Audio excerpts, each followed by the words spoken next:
Eh, Jadi bermakna di sini adalah sesiapa yang cinta kepada Allah, maka seharusnya dia mencintai orang yang dicintai oleh Allah.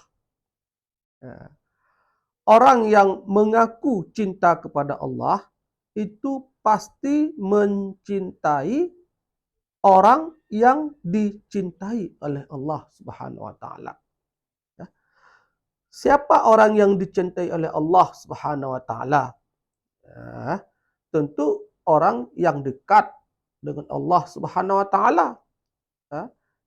Bisa mereka itu para nabi, ulama, orang-orang saleh, itu adalah yang dicintai oleh Allah Subhanahu wa taala. Jadi di sini kita harus membuktikan cinta kepada Allah. Kenapa? Karena ada sebahagian orang yang dia selalu mengaku dirinya cinta kepada Allah, tetapi tidak cinta kepada orang yang dicintai oleh Allah. Tidak cinta kepada ulama. Tidak cinta kepada orang saleh. Ini maknanya cintanya adalah tidak nyata, tidak sempurna. Tidak sempurna. Tidak sempurna. Bahkan ada orang-orang tertentu yang sebaliknya. Dia mengaku cinta kepada Allah, tapi benci kepada ulama. Ini masalah. Ini bertentangan. Ini bertentangan. Benci kepada orang soleh. Tidak suka kepada orang baik. Yang dia suka kejahatan. Yang dia suka perkara-perkara yang tidak baik. Berarti ini cintanya tidak tulus. Cintanya tidak sempurna. Jadi ini menjadi ciri-ciri, menjadi ukuran. Jadi kita harus menyadari ini dan kita coba mengukur diri kita sendiri. Kita lebih pro kemana? Kita lebih suka kemana? Lebih suka kejahatan atau kebaikan? Lebih suka kepada orang baik atau yang tidak baik? Kalau masih suka kepada orang-orang tidak baik, ini tandanya dia kecintaannya kepada Allah itu belum sempurna. Dan hari ini itu kontras. Hari ini memang kenyataan, memang kenyataan, kenyataan. Ada kebaikan-kebaikan kita suka kali menentang. Perkataan-perkataan ulama kadang-kadang kita mengabaikan. Kita mengabaikan, meremehkan ulama. Meremehkan ulama. Meremehkan orang soleh. Ini berbahaya. Ini ciri-ciri orang yang menentang. Ini percuma kita mengaku cinta kepada Allah. Karena ulama itu sudah ada pengakuan. Pengakuan siapa? Pengakuan Rasulullah, al-ulama warasatul anbiya. Dalam ayat Allah, innama yakhsyallaha min ibadil ulama. Memang sudah nyata. Ulama ini adalah orang-orang yang takut kepada Allah. Ulama ini adalah orang-orang yang punya ilmu, yang mumpuni, yang banyak ilmunya. Karena dia sudah banyak ilmunya, maka timbul takut kepada Allah. Timbul takut kepada Allah. Jadi kita tidak boleh meremehkan orang ini. Tidak boleh. Dan berbahaya bila kita sudah menjadi budaya, menjadi apalagi diajak orang dibentuk satu opini untuk tidak suka kepada ulama, ini sangat berbahaya. Ini sangat berbahaya. Walaupun dalam sisi lain, ulama itu bukanlah Nabi, ulama itu bukanlah Rasulullah, ulama itu tidaklah maksum. Ini harus kita pahami. Ulama itu tetap manusia biasa.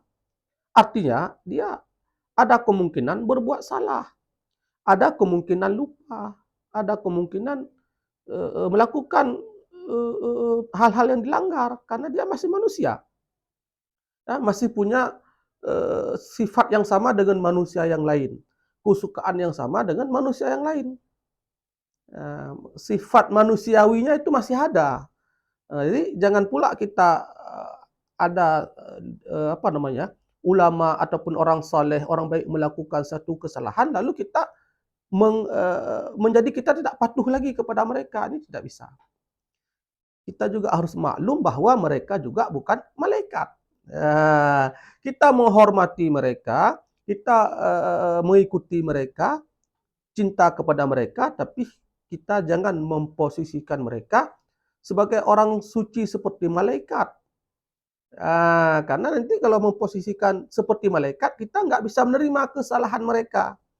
Ini juga tidak benar. Kita maklum saja, selama itu manusia, al-insan makanul khati wan nisyan. Artinya selama masih manusia itu ya tetap ada kekurangan-kekurangannya. Ulama itu tidak juga bermakna sempurna sekali, tidak. Manusiawinya tetap ada. Sifat-sifat kurangnya tetap ada. Tetapi tidak mengurangi ulama itu. Jadi kita harus profesional untuk menilai. Profesional untuk menilai. Kita posisikan dia sebagai ulama, lalu kita maklumi juga bila dia melakukan kesalahan itu sebagai manusia biasa. Itu yang pertama. Yang kedua, man ahabba ma ahabba fillahi ta'ala ahabba alla ya'rifahun nas. Kan? Artinya, orang yang cinta kepada Allah, dia akan cinta pekerjaan atau amal-amal yang dicintai oleh Allah Subhanahu wa taala. Bagaimana maksudnya? Minal a'mal as-salihat. Mencintai apa yang dicintai oleh Allah bermakna adalah amal-amal kebaikan. Karena Allah mencintai amal-amal kebaikan. Jadi wujud kita cinta kepada Allah, cinta juga kebaikan-kebaikan. Itu baru linear namanya, baru nyambung. Baru nyambung. Cinta kepada Allah, cinta kebaikan. Jangan mengaku cinta kepada Allah tapi suka main judi online. Suka makan riba. Suka membuat laporan fiktif, suka buat kejahatan-kejahatan, kecurangan-kecurangan, manipulasi, penipuan-penipuan. Ini bermakna tidak cinta kepada Allah. Karena dia tidak suka apa yang disukai oleh Allah Subhanahu wa taala. Yang namanya amal-amal salihat ataupun kebaikan-kebaikan itu banyak sekali. Banyak sekali. Selama itu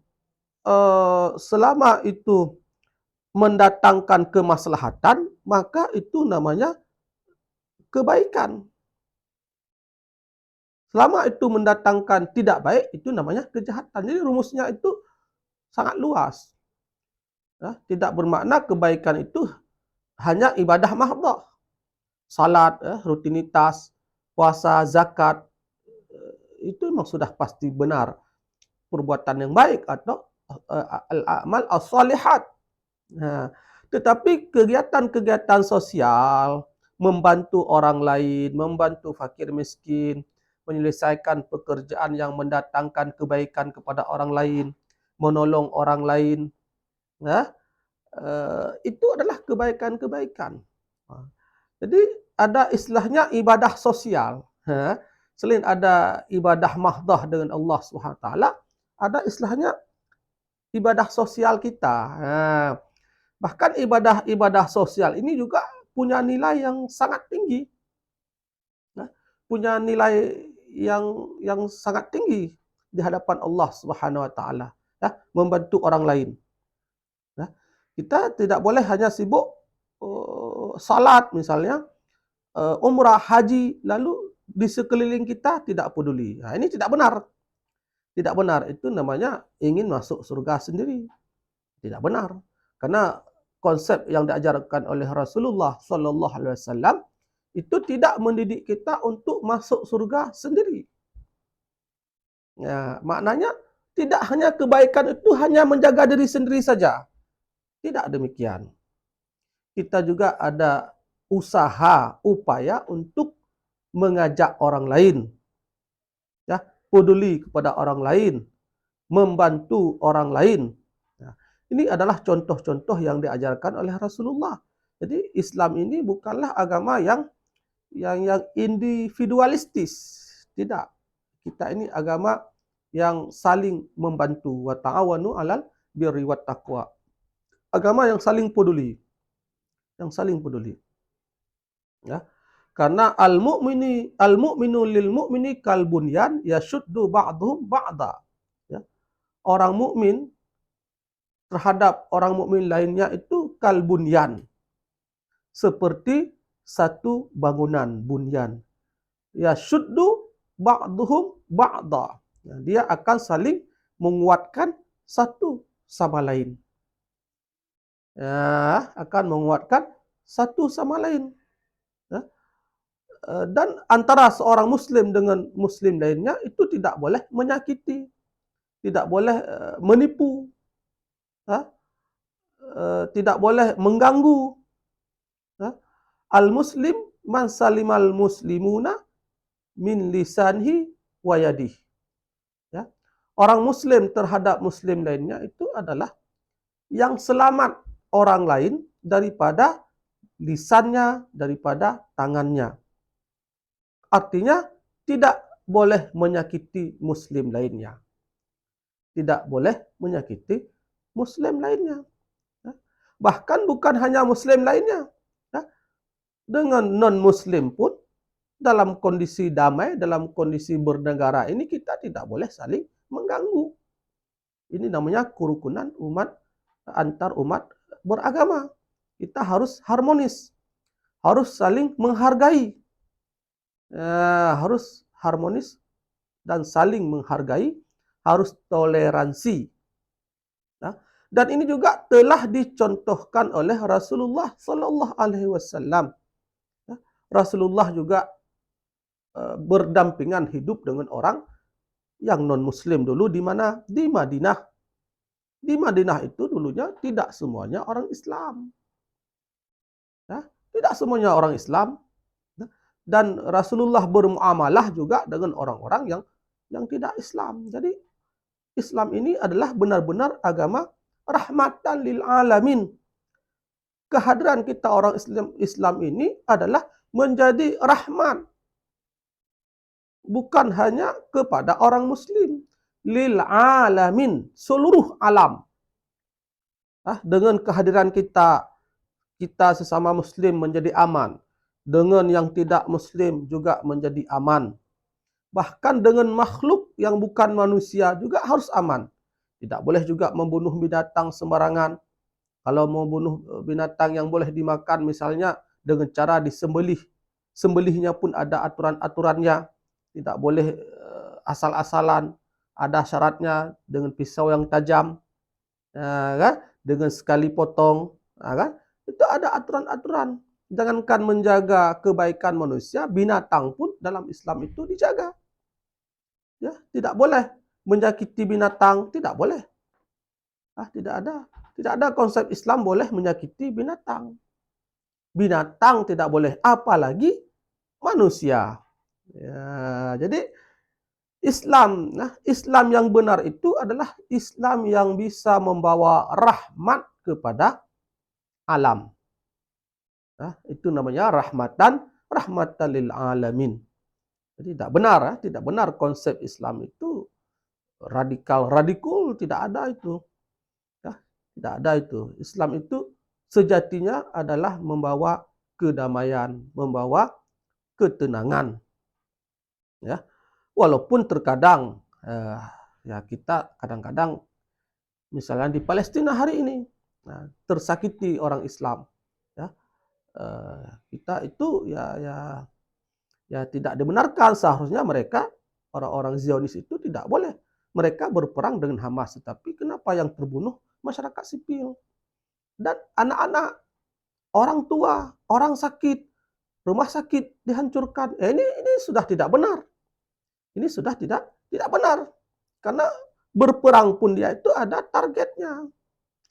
Dengan siapa kita berperang? Ya itu lawan kita. Katakanlah itu berperang ya. Tapi kan tidak, dalam Islam itu diatur, tidak boleh juga sembarangan. Nah, jadi yang terjadi di Palestina hari ini adalah benar-benar penjajahan, ya, benar-benar penjajahan yang dilakukan oleh Zionis Israel.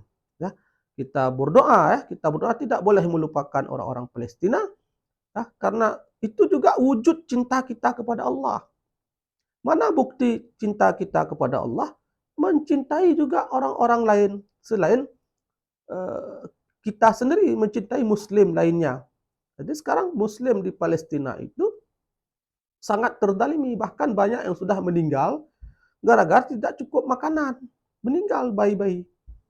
Nah, sebelumnya kita mendengar mereka makan rumput, makan pakan ternak yang masih ada sisa-sisa dibuat roti, yang seharusnya itu pakan ternak dibuat roti. Dan itu sebahagiannya makan rumput. Nah, daun kurma untuk anak-anak dibagikan daun kurma. Bukan buah kurma. Buah kurma memang makanan yang sehat. Daun. Nah, dan sekarang sudah stoknya sudah tidak ada. Dan sekarang sudah banyak yang meninggal. Nah, baru sekarang ada sedikit bantuan. Itu pun berapa bantuan yang dikirim. Berapa jumlah penduduk. Kita jangan berbahagia dulu melihat makanan yang dikirim dari pesawat. Berapa yang dikirim? Berapa jumlah penduduk yang kelaparan? Tidak mencukupi itu. Nah, tidak mencukupi sama sekali. Nah, kecuali dibuka perbatasan Rafah yang ada di Mesir. Nah, itu mungkin bisa mencukupi karena sebenarnya juga makan bantuan-bantuan itu sudah sangat banyak yang tertahan di perbatasan di Rafah di Mesir. Karena kita selalu berupaya supaya perbatasan itu dibuka sehingga mudah masuk makanan. Jadi hari ini mari kita wujudkan cinta kita kepada Allah dengan peduli Palestina. Jangan lupakan Palestina. Jangan pura-pura tidak tahu. Apalagi ini menjelang Ramadan. Nah, kita sisihkan. Ya, misalnya kita sudah program membuat buka puasa bersama secara mewah-mewah. Nah, mari kita kurangi. Buat secara sederhana. Sisa uangnya kita kumpulkan, kita kirim ke Palestina. Ya, kita hari ini masih bisa makan. Walaupun tidak mewah. Sedangkan mereka benar-benar tidak ada makanan. Ya, dan bagaimana juga kita berupaya secara gotong royong dengan mengumpulkan dana dari seluruh masyarakat untuk membuat kembali rumah sakit Indonesia di sana yang sudah dibom oleh Zionis Israel. Ya, bila perlu kita tambah tidak lagi 1 rumah sakit Indonesia, 100 rumah sakit Indonesia di sana. Ini sebagai ibadah yang luar biasa. Jadi kita jangan aman-aman saja di sini sudah merasa nyaman dengan ibadah kita. 24 jam kita ke masjid. Tapi kita tidak peduli Palestina. Seolah-olah itu persoalan negara lain. Tidak bisa. Tidak. Tidak demikian. Innamal mu'minuna ikhwatun. Ya, sesungguhnya orang mukmin itu bersaudara. Ya, bahkan ikhwah ya. Akhun. Ikhwah itu kan jamak daripada akhun. Innamal mu'minuna ikhwatun. Orang mukmin itu bersaudara. Itu menggunakan kalimat apa? Ikhwatun dari akhun. Akhun itu apa? Itu saudara kandung. Kalau istilahnya akhun. Syakik. Ya? Akhun syakik. Ya? Saudara kandung itu kan. Jadi kita diumpamakan ini antara orang mukmin ini sebagai saudara kandung. Nah, artinya begitu dekat hubungan kita. Nah, jadi yang terdalimi sekarang di sana di Palestina itu adalah saudara kita. Seolah-olah dia juga adik kita, abang kita. Nah, jadi tidak bisa kita menutup mata, tidak bisa kita berpura-pura tidak tahu. Ya, mari apa yang bisa kita lakukan hari ini untuk membantu mereka kita lakukan. Yang punya harta yang banyak, mari kita sumbang. Jangan juga kita nggak usahlah sumbang ke sana, itu sudah banyak penipuan, nggak sampai. Ya. Itu masih banyak lembaga-lembaga yang sampai ke sana. carilah referensi ya. Banyak lembaga, kita tidak bisa sebutkan satu, dua, itu banyak yang sampai. Ya, jangan jangan beralasan tidak sampai. Walaupun ada mungkin sebahagian lembaga-lembaga itu yang melakukan penipuan, tapi kan tidak semuanya. Masih banyak juga yang jujur. Nah, yang jujur ya. Jadi kita harus bertekad ya, harus bertekad mewujudkan Palestina itu sebagai negara yang merdeka. Ini sebagaimana juga amanat undang-undang kita, di mana kita bangsa Indonesia ini adalah bangsa yang anti penjajahan, tidak mengakui penjajahan. Ya. Karena yang terjadi di Palestina hari ini adalah penjajahan. Penjajahan. Ya. Kenapa penjajahan? Karena memang itu areanya Palestina dasarnya. Jadi dicaplok, diambil pelan-pelan. Makanya sedikit-sedikit mereka digusur, tanah-tanah pertanian mereka diusir, masyarakatnya diambil, mereka ditanamlah kurma-kurma. Ini sangat banyak kurma yang ditanam oleh Israel itu dalam wilayah Palestina. Bahkan kurma yang beredar itu hari ini di dunia itu banyak kurma dari sana. Memang di tanah Palestina, tapi bukan milik ya, artinya diklaim sebagai milik Israel. Artinya keuntungan kurma itu ya untuk Israel. Ya, jadi namanya itu penjarahan ya, penjarahan. Nah, jadi kita berdoa kepada Allah supaya cepat terwujud negara Palestina dan juga cepat terwujud dapatnya masuk bantuan ke Palestina, apalagi ini menjelang bulan Ramadan. Mereka tidak punya rumah, tidak punya makanan. Bayangkan bagaimana nasib orang tua. Bayangkan nasib bayi-bayi, anak-anak. Anak-anak itu sangat menyedihkan. Sangat menyedihkan ya. Kita pedulilah kepada mereka dengan berdoa ya. Kalau mungkin dana belum ada, kita berdoa kepada mereka, tidak melupakan kesusahan ya. Dan kalau ada ya kita kirim, sekurang-kurangnya pada hari kiamat kita bisa membuktikan di depan Allah Subhanahu wa taala, kami juga yang dari jauh ini peduli kepada orang Palestina. Mana bukti peduli? Karena kayak tadi itu kan, jadi sesiapa yang cinta kepada Allah juga harus mencintai perbuatan yang dicintai oleh Allah. Perbuatan yang dicintai oleh Allah itu, ya contohnya, ya mengirim bantuan ke Palestina. Itu adalah perbuatan yang dicintai oleh Allah. Karena itu bersifatnya sedekah, sumbangan. Nah, itu dicintai oleh Allah. Nah, mari kita buktikan. Jangan hanya ngomong saja, peduli Palestina, cinta Palestina. Hari ini berapa yang sudah kita sumbang ke sana? Hari ini berapa kali kita sudah berdoa untuk mereka? Jangan-jangan kita belum pernah berdoa sekalipun untuk mereka. Ya? Jangan-jangan kita belum pernah mengirim dana sedikit pun untuk mereka. Saya nggak punya kalau 100 juta, 5 juta. Kita bisa kirim dengan jumlah semampu kita. 100.000, 500.000, 50.000, 5.000. Karena kan dikumpulkan setelah terkumpul pada suatu lembaga baru dikirim. Jadi tidak bermakna kita tidak bisa kirim 5.000. 5.000 pun bisa dikumpulkan. Ya, dikumpulkan oleh satu jamaah, satu kelompok, lalu dikirim ke sana. Jadi mari kita wujudkan. Apalagi ini menjelang bulan Ramadan, di mana kepedulian kita itu harus lebih tinggi. Sebagaimana kebiasaan Rasulullah. Rasulullah itu adalah orang yang dermawan. Tetapi lebih lagi dermawan pada bulan Ramadan. Ya. Jadi kita harus lebih dermawan lagi pada bulan Ramadan. Kalau bisa tahun Ramadan tahun ini, itu harus lebih kita pikirkan ke Palestina ketimbang diri kita sendiri. Karena kita ini alhamdulillah ya, masih bisa makan walaupun seadanya. Mereka tidak bisa makan. Jadi mereka lebih membutuhkan dari kita untuk tahun ini. Kita tidak tahu bagaimana nantinya. Karena keadaan manusia ataupun satu negara ini kita tidak bisa memprediksi. Mungkin ada saatnya kita susah dibantu oleh orang lain. Hari ini orang lain yang susah, kita yang bantu.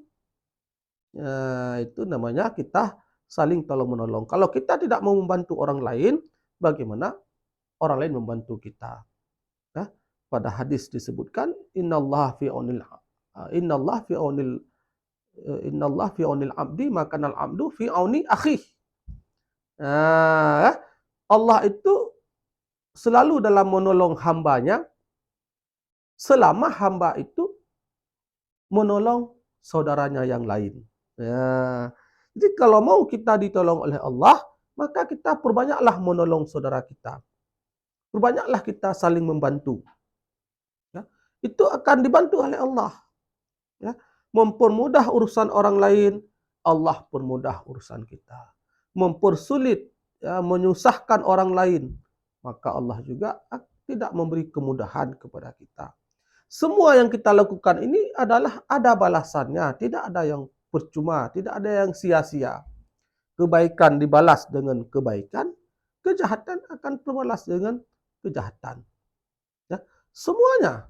Makanya mumpung kita ini masih ada umur, masih hidup, jangan sia-siakan waktu kita hanya untuk bermain-main, membuang-buang waktu, tidak memakai untuk kebaikan. Tidak boleh, rugi sekali. Ya, rugi sekali. Lakukan kebaikan.